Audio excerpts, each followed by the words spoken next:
So how many people here are coming out to this event for the first time? Raise your hand. Okay, cool. We got about half of you guys.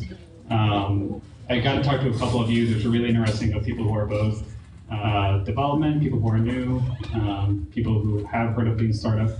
How many people here are familiar with Lean Startup methodology? Have you read a book or? Okay, great. So before we turn it over to Melanie for presenting, I just want to give an announcement. So Ash Moria is running a workshop on Thursday and Friday. Ash is the person who created this meetup group. He also wrote Running Lean. For those of you who really haven't had a chance to, or if you're looking for a way to really just dive into running to Lean Startup methodologies, Ash is a phenomenal teacher. He's also a great presenter. And so his Customer Factory workshop is a really good way to sort of jumpstart both how do you plan a company, how do you actually look at the big vision and turn that into numbers, and then how do you actually begin to deconstruct that on the micro level of actions that you do week to week, metrics that you should look at different stages of your company. So if you have the availability, I would highly recommend going to Ash's workshop. It's rare that he actually gives a workshop in Austin. He normally does one event per month. Because he is from Austin, he usually does those in other countries. So check that out. It's on the meetup group. I also want to say a big thank you to Capital Factory for giving us this event space.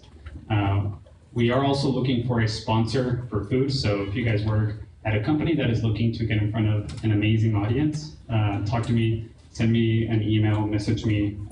But we are looking for a sponsor to feed the people in the room. So tonight feels like a special event because I first met Melanie, we were just talking about this about 2.5 years ago, and I met her at an awesome Lean Startup machine event. And there I was a mentor and she was a participant. And tonight she's going to be actually getting to share all of her experiences in giving back to the community. And so in some ways it's a really good validation of how Lean Startup principles can help an entrepreneur increase their odds of success. And I use those words very carefully because it's not a silver bullet. Just because you use these tactics or you go out and use these principles doesn't guarantee that you will be successful. But what it can do is it can teach you that no, your business model isn't going to work, right? And it can help you find that answer much faster. And it can prevent you from spending $40,000 on an app that you can test in a weekend that raises some red flags. So, I think the opportunity that we have is that instead of focusing on the product, what Melanie has been able to do with Fit Steady and sort of even just from that initial weekend where she had the genesis for the idea is that she's focused on the customer, she's focused on the problems that they've had, and she's validated a lot of business models that haven't worked and now gone into one that has been very successful, all without really having to go out and build a product first. She's been able to build customers and test the market. So please join me in welcoming Melanie. How do you get the, Hi, I'm Melanie Weinberger. It feels really surreal for me to be up here because I really was a Lean student for a long, long time. Before I did Lean Startup Machine, I did Startup Weekend, and I met a crew who just basically taught me Lean in about 10 minutes. And so we could validate our ideas and then go on to do the contest. So it's really cool for me to be here. So I'm the founder of Fit Steady. Fit Steady is a corporate wellness marketplace. We make it easy for companies to book on-site wellness activities for their employees. I'll just wait for the slides to start before I start.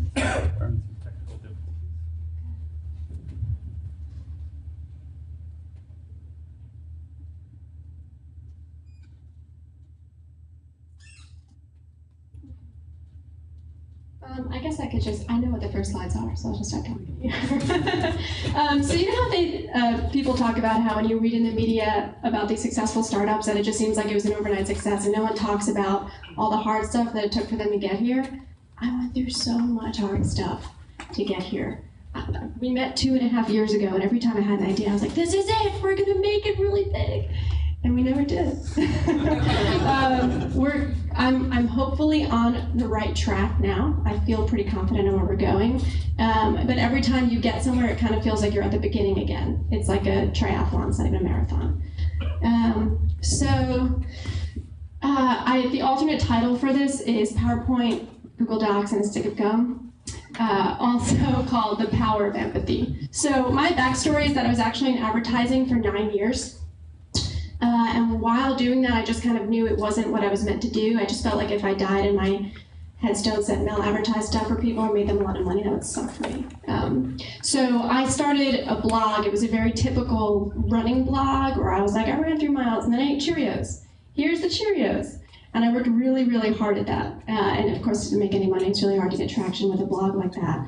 So I went through a series of, sometimes they feel like wrong decisions, but really the only right direction is forward. As long as you're moving forward and keep testing things, you'll eventually make progress. So I thought, well, if I really love writing, I'll become a personal trainer so that I can be an accredited writer about fitness. So I dropped $3,000 on a personal trainer certification only to realize that was a horrible idea and that isn't what I wanted to do. So I thought, well, maybe I can have other people train for me. So I put an ad up on Craigslist and I was like, hey, trainers, I've got a really well-read blog in Austin, which was a total lie. And if you are looking for clients, I'll feature you, and whatever business you get, I'll take a cut. And I had, I think, 20 responses overnight, and I was like, oh my God, this is huge, 20 responses overnight. And from there, I joined the Startup Weekend contest with that idea just to find developers. We have in the presentation, the first, Emiliano saved it, the first iteration of the homepage of the website, which is probably the worst homepage anyone's ever seen. I wish I could show it to you right now. It's hideous. But basically, I worked at that idea for 1.5 years without success. And I think what was happening was that I was doing that, what's that saying? I think it's Albert Einstein who said it, when you keep trying the same thing over and over and over, expecting a different outcome, that makes you insane. I was insane. I was insane for 1.5 years. It's like, well, maybe if I just keep telling people that we have trainers, they'll sign up. Maybe if I tell them more. Maybe if I tell them on Yelp. Maybe if I tell them at a booth. And I never really got the traction. And I got really sad about it because it's hard to fail over and over and over and over again for 1.5 years, and I just felt really, really lost. And I was pretty much about to give in. And then the first thing I'll tell you is when you feel that, you have to stop, and what I say is kind of find your North Star.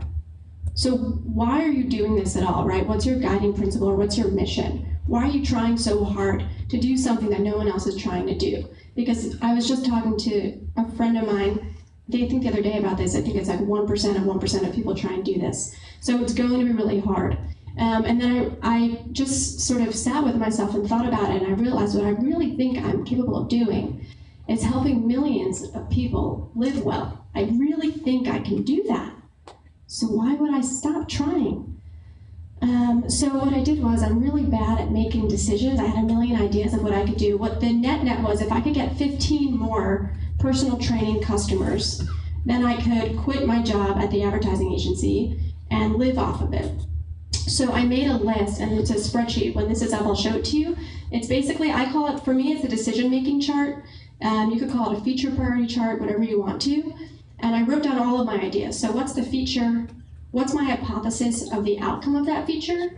And then I actually put hard numbers against it. So, okay, I think this will actually get me 5 clients, which means this much in revenue. And I went all the way down the list doing that. Anything from, well, if I can just find a technical co-founder and I'll have a product, then we'll be able to make thousands of dollars. And what surfaced to the top when I filtered, so then I ranked them all by possibility of positive outcome. And what had the highest probability of possible outcome was doing workout events at companies or at campuses, because I thought it would be a great marketing opportunity. Like, my fantastic trainer in their fantastic Fit Steady shirt will stand in front of 90 people, do jumping jacks, and then people will fall in love with them and say, man, I really need a training session with you. So what I did was, I started with an email. So before I keep going, from a lean startup perspective, I ended up with 4 customers, 4 corporate customers with just me and a PowerPoint presentation and nothing else. I didn't have any product, I didn't have a team, I really didn't have anything. I just had like, I'm just gonna figure it out. I'm gonna fake it till I make it. And that's, I think, I don't know how that got so in my bones, maybe because I'm so used to having no money that I'm used to not being able to pay for anything. So you just kind of have to get really scrappy. But that's what I did.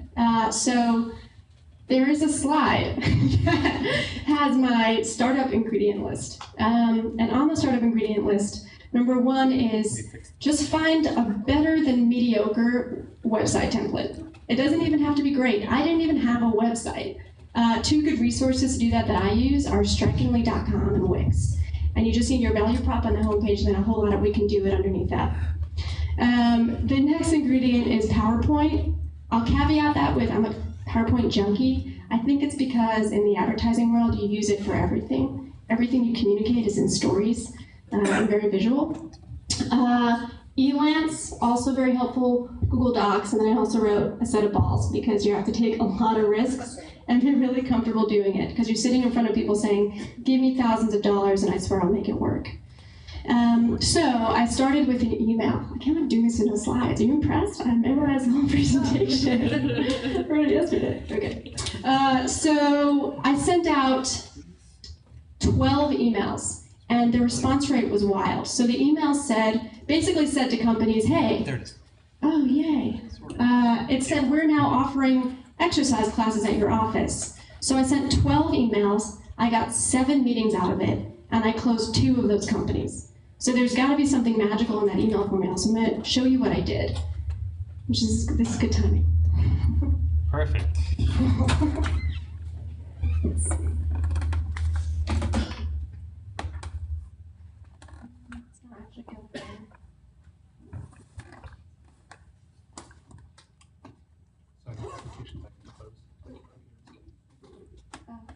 Okay. Just kidding, I can't show it to you. So here's the first thing.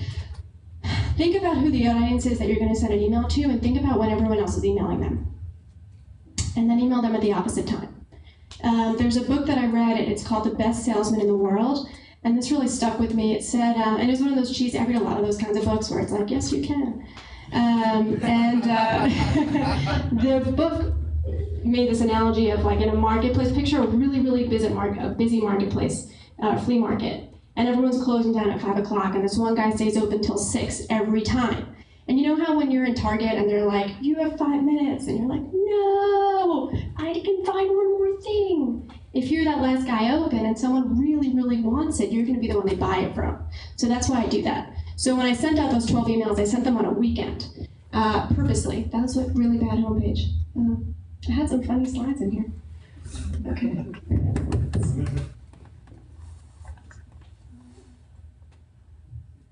Oh, I want to back up to this. Okay, so the email was the first step in the sales funnel. I just want to talk about the importance of the top of the funnel. I think everyone always thinks about how do you get to closing the sale, and the answer to that is by paying a lot of attention right in the beginning. Because if you ask the right questions and you listen the right way, your prospect will give you all of the answers to what they want. And then you just tell them that's exactly what you do. It can actually be that simple. Okay, so I started with an email. So here's the email. So I open with, please excuse my weekend email, the clock never stops. So I'm letting them know that like, hey, I work really, really hard all the time, which is a good thing because if they actually pay you money, they're gonna wanna know that you're working like that for them. The second thing I did was establish credibility. So before I emailed these people, I actually sent them an inbox message on LinkedIn. That way they could see my LinkedIn profile, know that I'm a professional, know that I'm a founder, for whatever that's worth. And then I said, hey, I'm just following up from LinkedIn. I'm the founder of this company. The next thing I try to always do in any email I send is make the really important part scannable. So the next part is the offering with the value prop. So we're now offering exercise classes, and the value prop is it's easy. The next number 4 is optional. I just kind of backed it up with why it's easy. Probably no one read that, but if they did, I thought I wrote it well. And the last part is important. I didn't try and make a sale in the email, I asked for advice. So I'm inviting them into a conversation because I really didn't know anything about them, and no one's gonna buy fitness classes through an email for their company. That's just not gonna happen. So you wanna really open up a conversation with these people. Okay, so If that works, you want to ideally get to in person. When you're emailing, or like think about when you're texting your girlfriend or something like that, and you say something and she takes it the wrong way, you're like, it's not how I meant it, you just can't tell on text message. That happens in email all the time. So phone is definitely better than email. If you get a bite on that email, I would say the first thing you want to do is respond and say, hey, I'd love to meet you in person. If not in person, then do it on the phone. But what in person does is it gives you insight into their personality and who they are and kind of what makes them tick. But more importantly, or just as importantly, it gives you the context of the environment that they're in. So we're all different people right now in this room than we are when we're at a party or than we are when we're hanging out with our parents. You just kind of shift a little bit, like you become a chameleon so that you can survive the situation. And so you need to see their environment so that you know what they're dealing with. And that's actually really important. So I want you to think about who your prospect is and think about what they really want. Like, why would they be talking with you? And then how does that change or amplify in the context of where they're working? And this is, I guess, specifically B2B for me. So for me, I'm working with human resources professionals, and what they want is to build a stable, healthy organization, and they want a successful career, right? The insight is that even though HR people are people, and that's why they got into it, no one talks to HR. So they're the loneliest people in the company, which is really ironic. And because nobody talks to HR, and they're solving the wellness problem, which is like for hundreds of people, they have no idea what the answer is because no one's going to talk to them about it. Because now HR's got some junk on you, and I don't really can mess with you, just don't do it. Another example I'm going to pick on Blake, just to give another example for Aceable. If you think about, so he does driver's ed, it's mobile, required learning on mobile apps. Specifically, the first one is driver's ed for teenagers. So a 16-year-old's core desire is probably to be cool. I'm just ad-libbing this. And then if you think about the context of that, what does cool mean? Like when you're in high school, you have total freedom. You're kind of rebellious. You do it when you want, on your time, when you want to do it. So having driver's ed on a mobile app syncs with that perfectly. It's genius. So if you can think about what they want to be and then the context in which they want to be it, you can map into their mindset with your value proposition. Specifically in B2B, you're going to have to think about more than just the buyer. So for me, HR is the buyer, but they're not the person who holds the purse string. So I have to think about the CFO. And then I also have to think about the employees who are receiving the service. And I have to think about all of their core desires and all of their contextual insights. And then come up with a unique value proposition that speaks to all of them. So this is what we do, and this is why we're the best at it. And the reason why that's important is because you want to stand for something. So if you think about some of the best brands in the world, think about Nike. You don't think of Nike and think of sneakers. You don't think of the fuel band. You don't think of the features in the fuel band, like how cool it is to see your data. You think about elevating performance. Or if you think about Walmart, you think about low prices. So you want, the easiest way to stay in someone's consideration set is to be easy to remember and to stand for something not confusing. If you're confusing, if you're a whole bunch of features without meaning, they're not going to remember what you do because it's too confusing.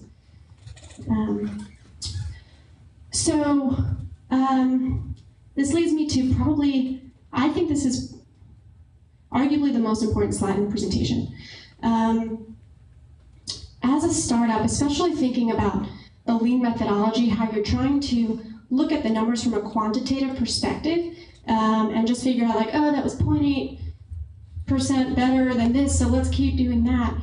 You lose the sense of the emotion that you're building with the customer. And there's a saying that says people might forget what you said, but they'll never forget the way you make them feel.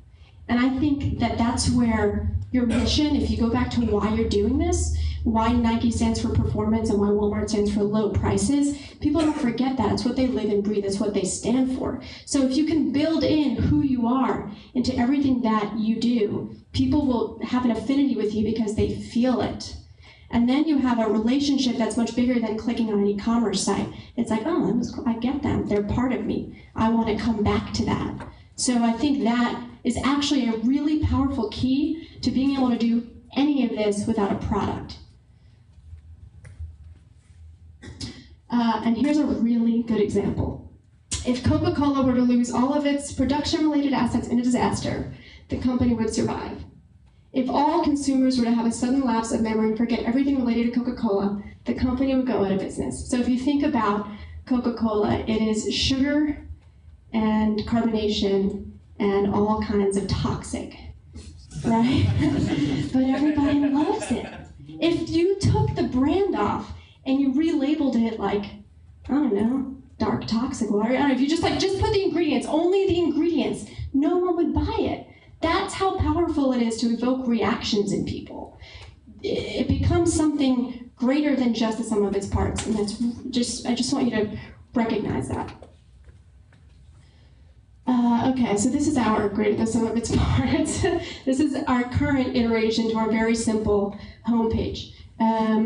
We deliver wellness activities that make your office a wonderful place to work. So for us, HR people, they want that stable, healthy office, right? So if your office is a wonderful place to work, you're not going to have all the employees running up to you complaining all the time, which is what happens all the time. If you're the CEO and you're in Austin, you're freaking out about acquiring talent and retaining talent. But if your office is a wonderful place to work, then people aren't going to leave. And then if you're an employee, you want to work somewhere where you feel really, really supported all the time, and like you can have a work-life balance and actually be a human being and not just a human doing. And so that's where we felt this value proposition kind of worked across all the ladders, like the other slide I was talking about. Okay, so now I'm going to go into the actual selling part. And if you can tell, I'm not a very numbers-based person. I'm a very intuitive person. So all of this is, I don't know if this will be new for any of you, but it's kind of what I do when I'm in the room with someone trying to turn them from a prospect into a customer. And a lot of it just has to do with building rapport and building relationship. So the first thing you have to keep in mind is that it's not about you or your features at all. It's always about the customer. So it's about their success. If you go in there talking about why you're so wonderful and all of your features, it's not going to resonate with their ultimate end goal. So you want to start with their end in mind, not your end in mind, and get on that level, because then you'll be speaking their language of what they want their outcome to be.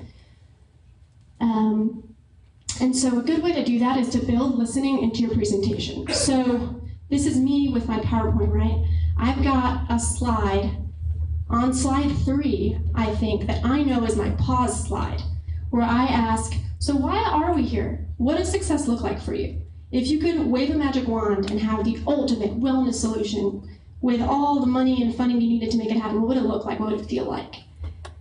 And what's happening when they answer that question is they're giving me all the answers to what they want.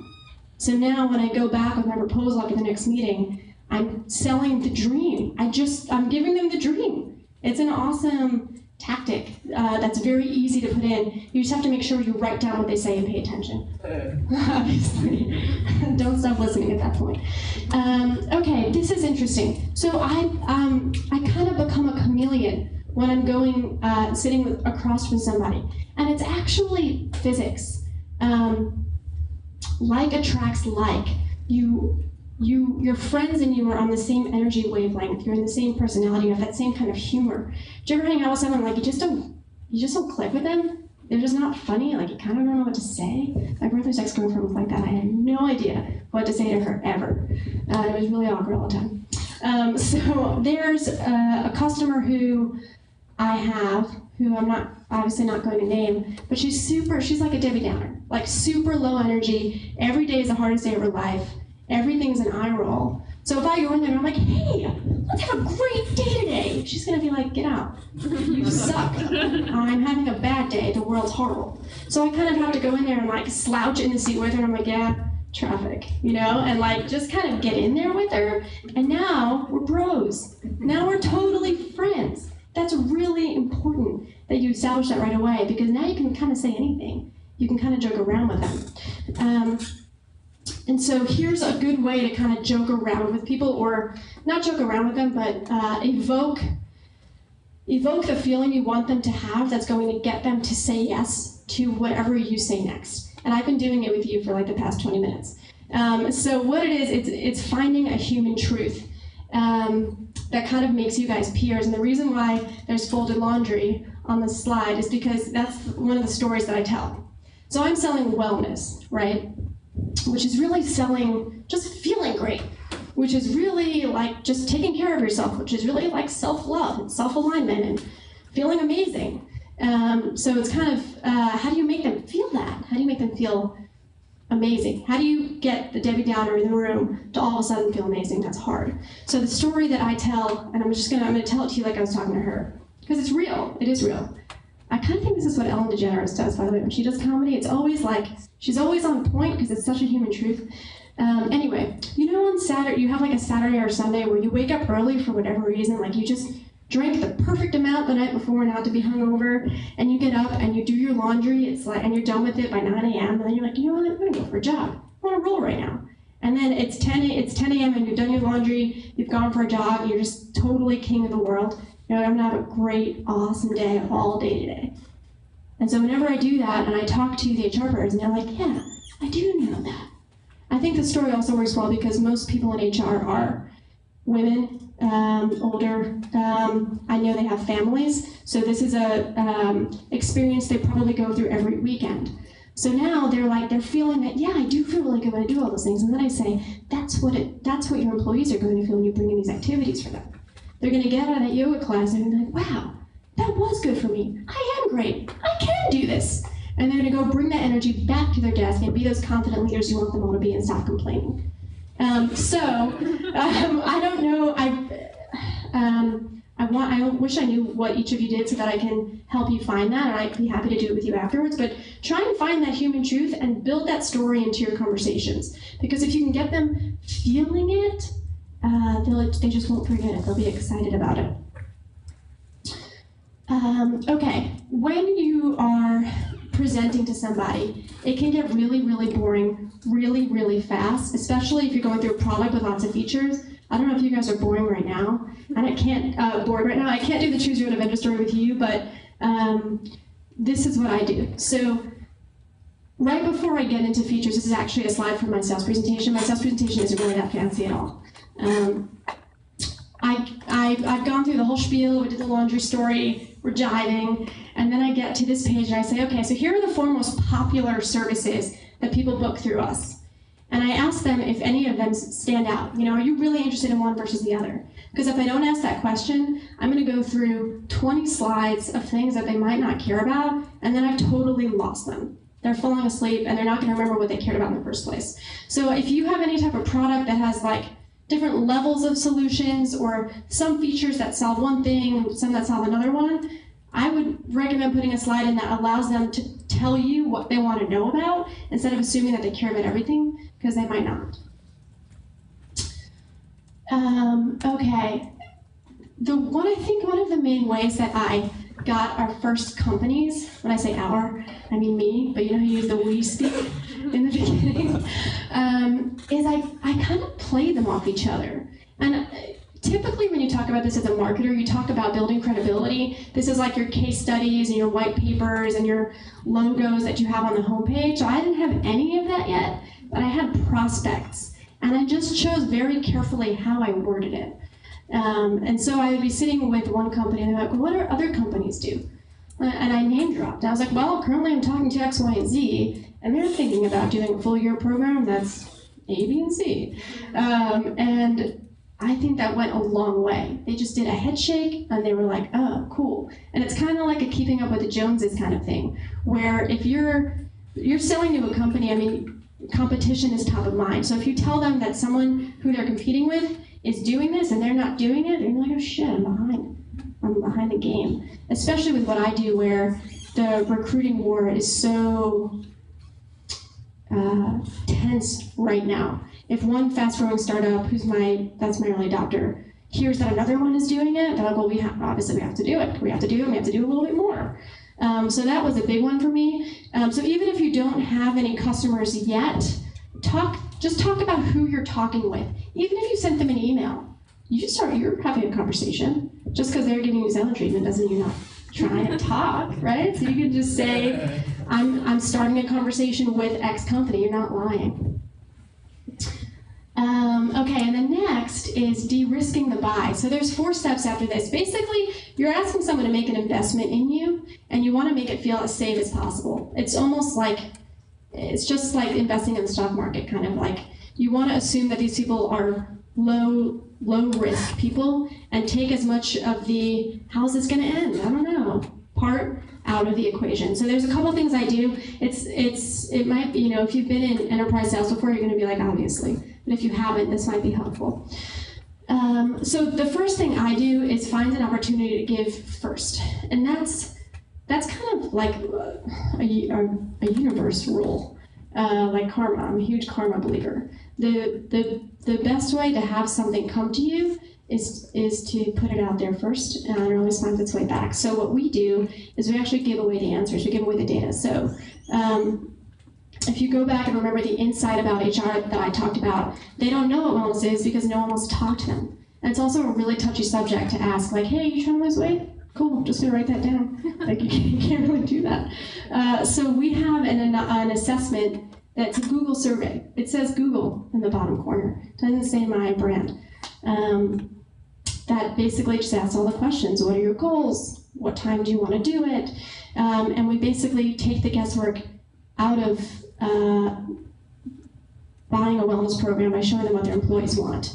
So every time we get a company to run this assessment, the assessment's free. They always ask me if it costs money. And whenever people ask you if it costs money, you're like, shit, should I charge for that? So one time back when I was testing this, I went into a company and I was like, yep, it's $200 for the assessment. And they never came back. So I just stopped charging for it and realized it's probably a good thing to keep free. Anyone who's ever run this, 100% of the time became a customer. 100% of the time. But it's not like I have crazy critical mass and I can tell you that that's statistically amazing and solid and true. But I don't think there's anything else I've ever done that had 100% of the time response. So there's probably some magic in giving something away that's really tangible.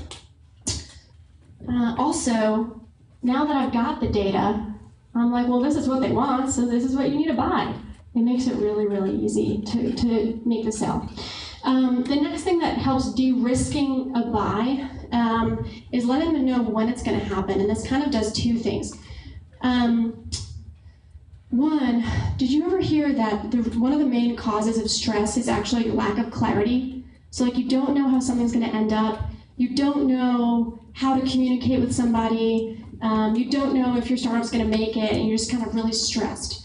So you want to bring as much transparency and clarity into the process and the timing of what you're about to do as possible. I just made this up. There was no process. I'm like, I don't know, I'll just go do some stuff. But before I went in there, I was like, well, we've got a 4-step process, and it's really easy to do. And I would never go more than 4 steps because you're going to lose them if you do that. So try and condense what you do down to 3 or 4 steps.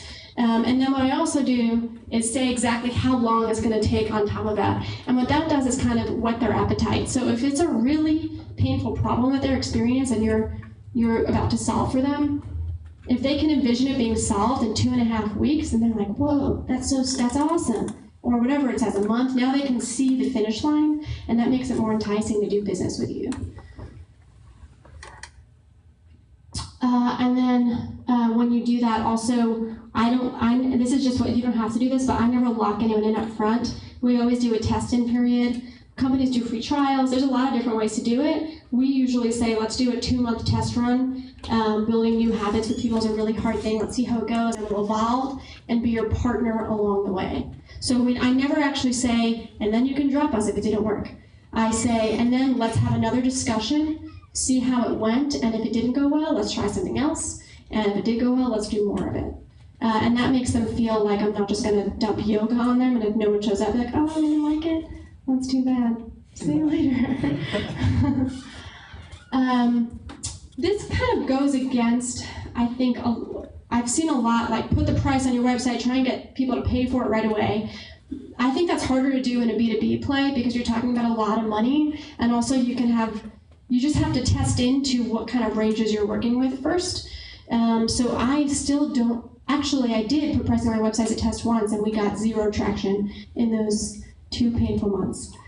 So we actually are going to launch pricing again soon, which is a different story, but In the beginning, I wouldn't put it on there because you have a lot of opportunity to test different pricing models in front of people. I changed our pricing model, I don't know, at least 10 times in the beginning because one company didn't know what I was showing the other company, what I was showing the other company, and different people have different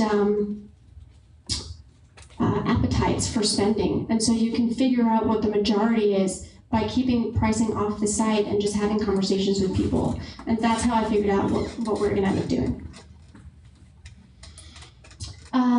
Is this the last one? Yeah, okay. So the last thing is I never pretended to be something we weren't. I said we a lot, and I kind of said like, yeah, let's start a conversation with homeowner, what's up? And they didn't become a customer, by the way. But I always told them that I was a startup, and instead of that making it feel like you could say that and make it feel like a bad thing. Like, yeah, well, we haven't tested a lot yet, but I think it's gonna work. Or you can invite them in to be a part of the startup experience, which is a really cool thing. And every time I do that, our customers or prospective soon-to-be customers love it. They're like, yeah, we'll beta test. We love beta testing. We'll alpha test that. That sounds great. And the other thing is because you're this early stage startup, you're going to be super responsive. You'll be more responsive now than you probably will be later as the founder or co-founder or VP of sales or whatever you are. So when they do, I make sure that I follow through on that.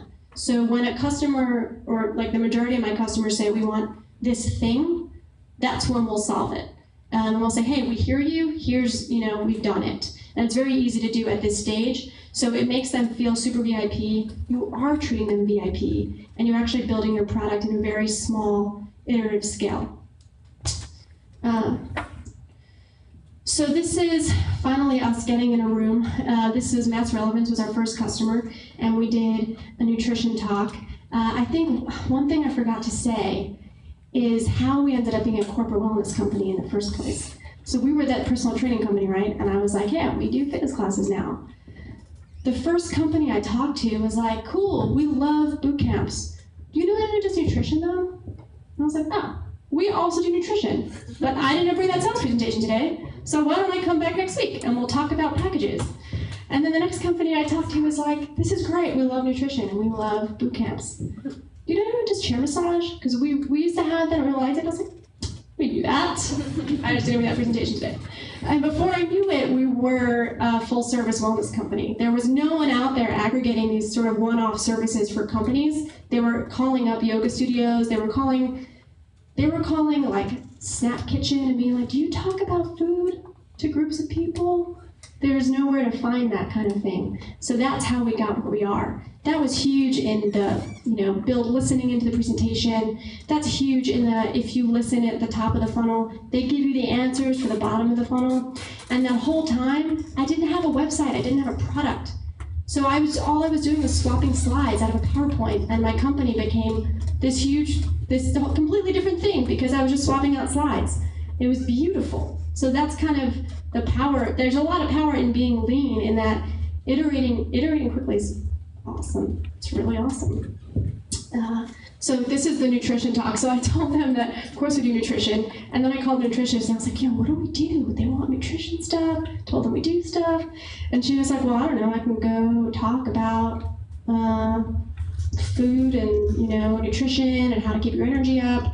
And I made up 10 talks. I went back with the presentation the next week and I was like, yeah, this is our portfolio of talks. And then I went back to the nutritionist and I was like, cool, they bought these 3 talks, and one of them was called something like food timing. How to pair foods at the right time for the right energy spurts. And she was like, that's not real. I was like, well, we're gonna have to make it real because they bought it, and so we're gonna figure that out. Okay, so a couple companies got on board, a crewman also got on board. And this is me just showing you that it really worked. And then so now I'm gonna get into the actual servicing part. So how did we service all these companies without any technology? And the answer is, we did it without a real product. So these are just a couple of the tools. Before you get into it, what I would say that you want to do is think through the full customer experience. So that's what I did. In my sales presentation, it didn't just talk about why we solve their problems or how We solved their problems. I built delight into every step of the way. So going back to people remember how you made them feel, not what you said, it really can do a lot of magic for you. So if you think about someone bringing in a wellness program, you can't just say, now we have yoga and expect the whole office to show up. You've got to market it. You've got to track engagement. You've got to show your CFO what's the return on investment in doing that. And so think about what are all the worries, what's going to keep them up at night, what's every single piece of work that they're going to have to do when interacting with me that we can make easier or feel awesome or be proactive about. So one example of that for us is logistics. So one of the more popular things that people book is chair massage at their office, like a 20-minute chair massage spot for all of their employees.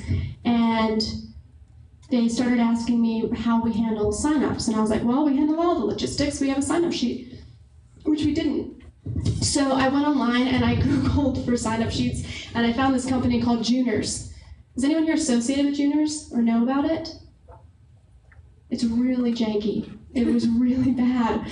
And it broke all the time. No one was maintaining it. And I'm sending out this other brand into companies as a sign-up sheet. I'm getting complaints all the time. It was so bad that Spreadfast built their own solution to work around our really bad solution. And they came up with this Google Doc spreadsheet. And she was like, hey Mel, I hope you don't mind, but I came up with we're gonna use Google Docs.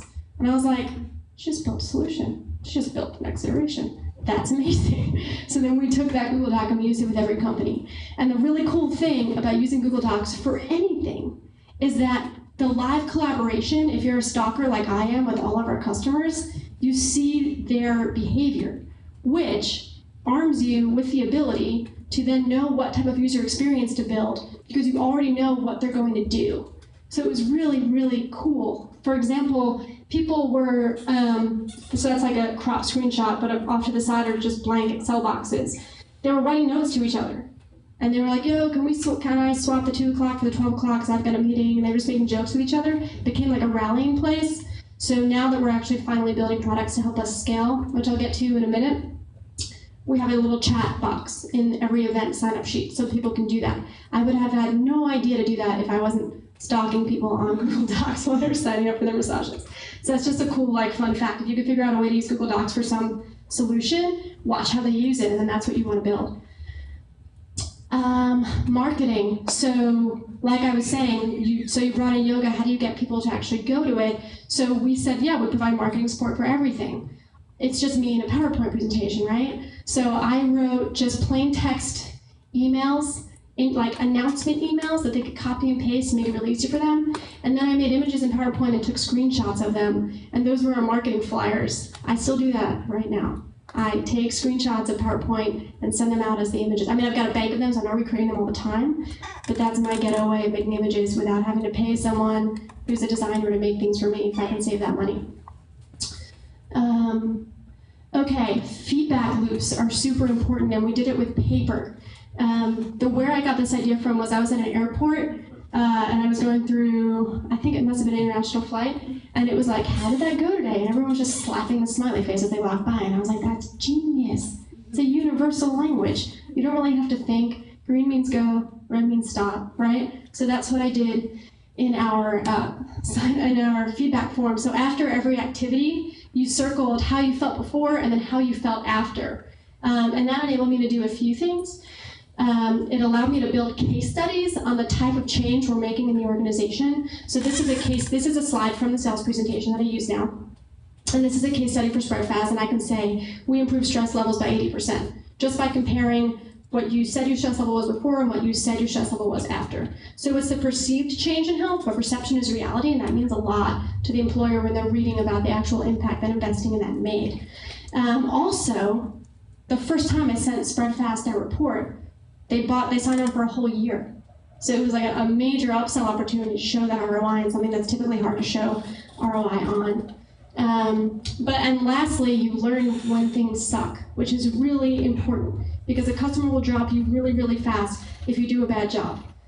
So when we had nutrition talks and the speaker maybe wasn't as engaging as they could be, I would I actually was getting speaking coach lessons for some of our nutrition speakers because I needed us to provide an outstanding customer experience. So they talked about us to other people. And it was such a small investment, and then the nutritionist loved us, and she's loyal forever now. It was just a good thing for everybody. Maybe that's an example of giving first, but also being really mindful of every touch point being absolutely delightful and making that a non-negotiable with yourself and anyone else in the company. Because we're doing paper surveys, so now we get to scaling, and here's where we finally started building products. Because we're doing paper surveys at all these companies, I was driving around to all of our companies picking up paper surveys all the time. And so I just thought this picture was funny because it was like driving my car and it was just horrible. I was like, I can't keep doing this. This is crazy. I'm getting paper cuts. I was sitting in the back of Austin Java, flipping through papers, putting in Excel, like before was a 3, after was a 5, before was a 2, after was a 4. Mind-numbing. When it hurts, it's time to clear up bottlenecks. I thought this was the most cheesy, amazing stock image, so I just had to use it. So that's when you know it's time to build. When is it time to build? When it really hurts. When you're spending more time in the car collecting the paper than you are selling customers. When you realize that the time you're taking driving is taking away from sales. When it's becoming something that's stopping your business from growing, that's when it's time to build something. So what we did was we took a couple of different approaches to try quantifying how much time we were spending on each step of the sales funnel. That way we can take the one where we're spending the most time and automate that first. Because the operations were just becoming way more than we should be doing to handle the revenue coming in from each company. So this is one way we did it. We just broke down each step up till go time, which is like, okay, they bought it, and we wrote out the minutes. There's actually 1 million steps within each of these steps. So then we got even more detailed and broke it out into the 3 major things that are happening. So there's the sale, there's onboarding the company, in our case, and there's managing it, and bolded everything that just took a little too long and started there. We started calling it Mel 2.0. Like, here's all the things you're doing, let's start automating some of them. So some examples of that. We took the survey and we turned it into just an email survey. So in order to do that, we had to create a way to take attendance digitally so that we know everyone who was there. And then we timed the surveys to launch as soon as the event ended. The first thing you do when you don't look at your phone for an hour is you look at your phone. So we wanted to do the first email in your inbox, and you can click through it really quickly. And then when you, we actually have evolved this so that in the email, it actually says score of 1 to 5, and there's a pixel in each of those numbers. So if you click on it, that's how we're actually capturing the data for, like, we'll get at least just the rating, and then it takes you to more in-depth questions after that. But it's improved the, I guess, conversion rate on people responding to the email, which is a cool little trick. The sign-up sheet evolved. So we went from juniors to Google Docs. Google Docs wasn't the best solution because people were writing over other people, and it was HR was complaining to me. So we had to build our own sign-up system, which is a pretty simple thing, and it makes everybody happy. So we finally have that.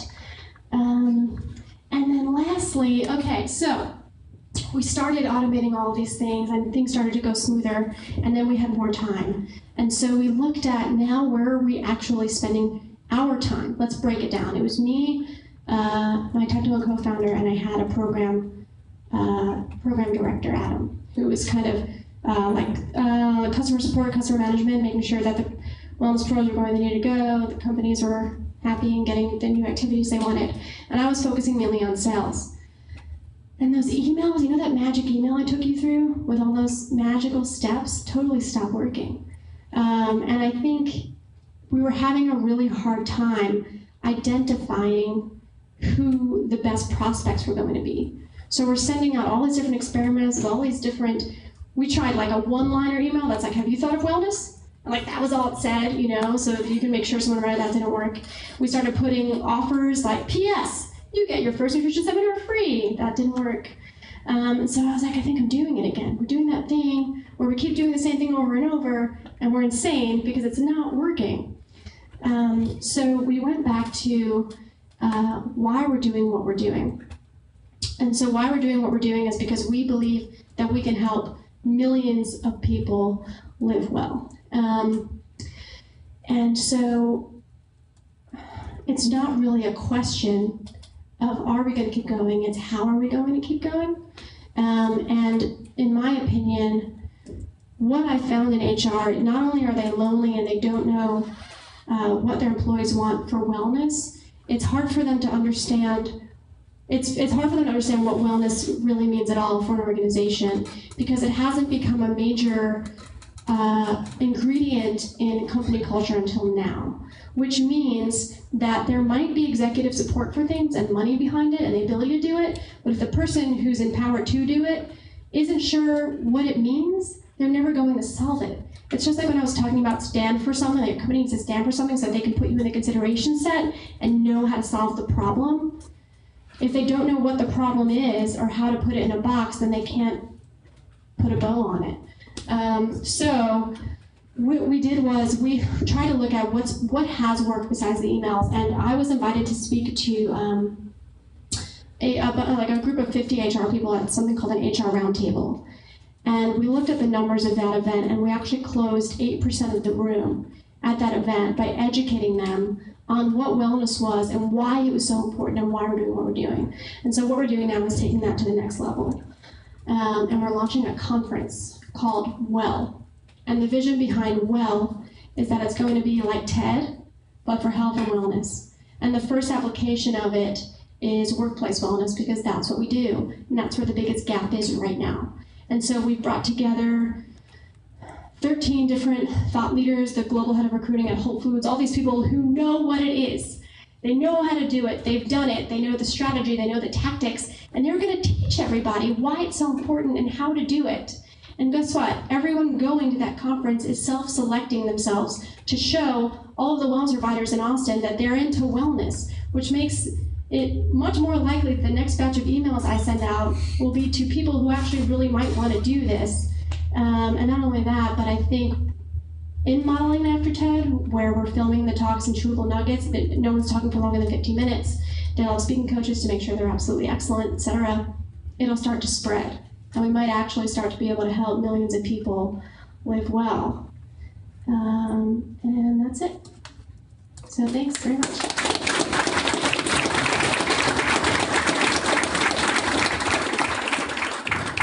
I think, does anybody have questions? Yes.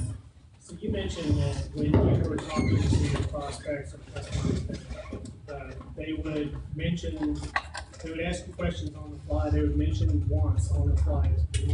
One of the examples you gave was talks about nutrition, food. How do you decide when it's too far out, going to take you too far out of your focus and your value proposition? That's a great question. So what we decided that we do, basically, so that was actually in the mechanics that I already knew, because FitSteady, I call it FitSteady Classic, the original version that was matching up people or personal trainers. It's a logistics game. It's like UPS. Who's going where at what time you need to arrive, make sure it gets there, make sure it goes well. So I already knew the art behind sending people where they need to go to do a job. So now I'm just broadening the portfolio of providers. So I'm actually not carrying out any different actions other than what I'm saying in the sale. But where I did cross the line was where companies started asking me to bring in lunches and actually go into food. I don't think we're there. I'm not ready to go there yet. There's a lot of money there, but I think to your point, if you get too unfocused on things that you can't be the best at, you can't execute with excellence, at least have some level of confidence, then it's probably a little too far. Any other questions? Yeah. So you correct me if I'm wrong, but it sounded like the very first time you walked into a room with just a PowerPoint presentation and you sold it to somebody. At that point, you either entered into a contract for money or they turned over some money. What time constraints were you under before you had to deliver a product that didn't yet exist? And what do you think are like reasonable limits for that? Mm-hmm.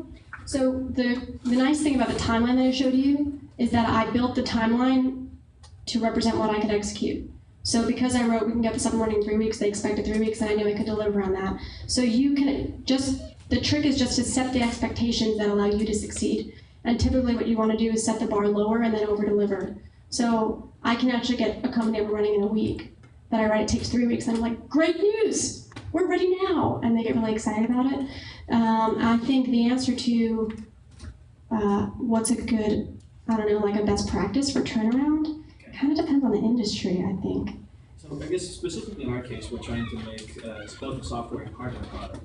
And so, you know, there are ways to kind of deliver things a little bit faster, I think, in the actual prototype we're using.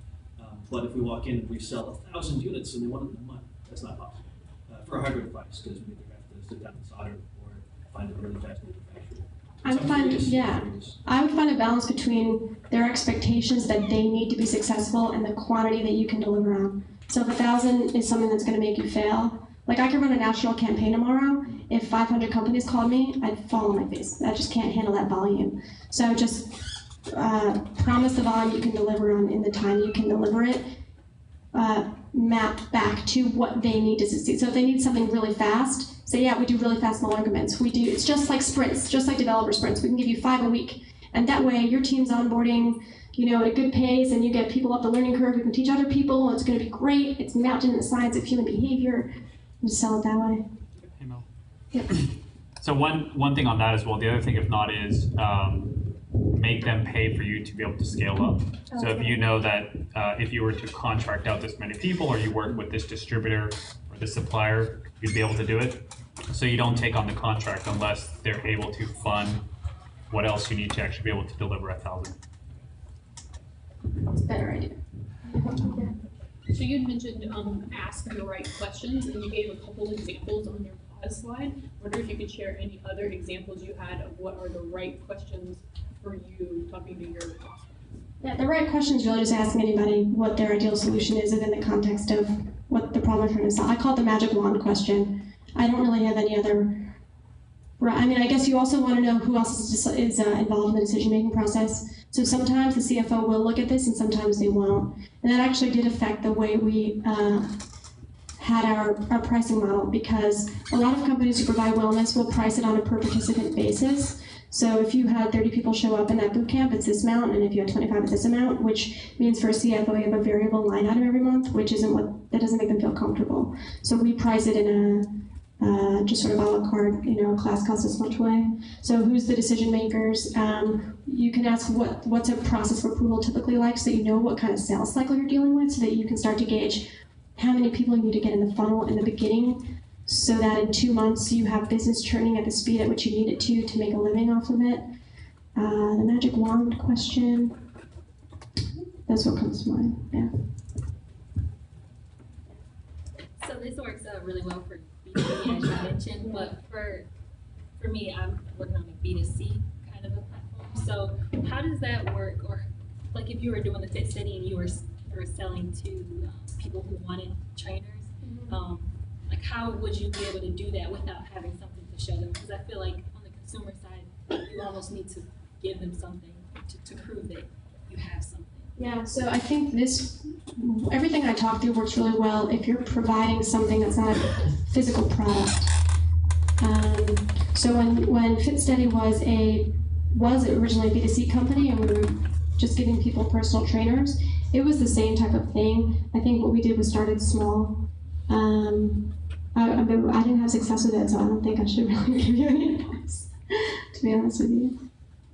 You can do, so, I mean, the other ways are you can do fake landing pages. So a lot of times you could actually test to see if, is it worth me doing? That's usually like the first question. So you could, like, what's the product that you have in mind? Like is it an app? Is it a physical product? Is it? Oh, it's a platform. It's kind of like a beauty platform that connects people to products and services. Sure. So you can do a 30-second, you can do a fake landing page that has the features. It's all mock-ups, and you can see, do people click the sign up button? You can leave that going for a weekend, or you can do targeted ads, drive traffic, and from there you can get your first test of, based on the offer that I'm putting out there and the traffic I'm driving, am I actually getting people who are interested enough to sign up or to give me their information to call them? Yeah, so that's what you did in some ways. You had a... Yeah, I did that. We did that in the beginning. So it was like, can you hear me? Do I need this? I do so. It was a landing page where it was like, you just gave your knowledge that you were interested in signing up. You just have to spend a little bit of money on AdWords to drive traffic. When you're making that initial contact, you send them a message to sort of bring think you insinuated that they don't need to respond back, they just need to be able to check you out, is that right? Okay. Yeah. So how are you targeting those individuals? Do you literally just pick a company and then select HR individuals and target them and go for it? I don't really have a good scientific answer for you, but to tell you the honest truth, in the beginning, I just kind of went with my gut. I thought the more progressive companies would want to do this, the ones that have ping pong tables in their office, which is like the startup darlings. That's who you know first. And now what we do is we find websites that have members who look like our target market, and then I get some IUNs to mine the emails, and then I go talk to them. That's been semi-successful, not nearly as successful as that initial gut reaction to these will be the best buyers, which is why now we're going to the conference where in fact they're self-selecting to learn about this. The beautiful thing about the conference, especially for a startup, if you're in an industry that doesn't have a thought leader or doesn't have someone representing an angle that you think is true and powerful, all you have to do is balance out the price of the ticket with the volume of attendees against your costs, and it's a zero cost, or you can make money marketing activity that puts you at the top of the category when people think of you. So if a conference is too big, you can start doing meetup events or like something like that where people are self-selecting to learn about the topic you are the solution provider for. Yeah. So you mentioned that when you first started, there really wasn't a market for it. So you're kind of the first paving the way, and obviously that has become a bigger market now as it's grown. So for those of us who are in industries with market leaders already in them, would you recommend the same tactic as far as contacting to LinkedIn, sending messages, and almost making a cold email group? I think the first thing I would do is work really hard on the value proposition and making sure that you're positioning your company, you have some white space in what you do, and that your value proposition is very well differentiated and delivers on a differentiation point. So like if you're doing a Me Too product, I think that's inherently challenging and not promotion at all. So that'd be the first place I would start. For example, a good example of that would be, so I used to be in marketing, so I used to lead biz dev for an agency, so I've studied lots of different like industry verticals because I haven't really wanted to client. One of the industries was the solar panel industry, and we had a brand who was having trouble competing, and we looked at all of the websites, and they all just said like, save money and energy, save money and energy, and it was all kind of internal lingo, like here's the science behind the panels, and not your average person won't know what that means. So how they were able to differentiate themselves was to just kind of speak on a human level in terms of anyone can understand, make it seem completely painless to bring it in, and not only talk about money, but talk about the value that it can add to other aspects of your life. So yeah, that helps. Okay, thanks very much.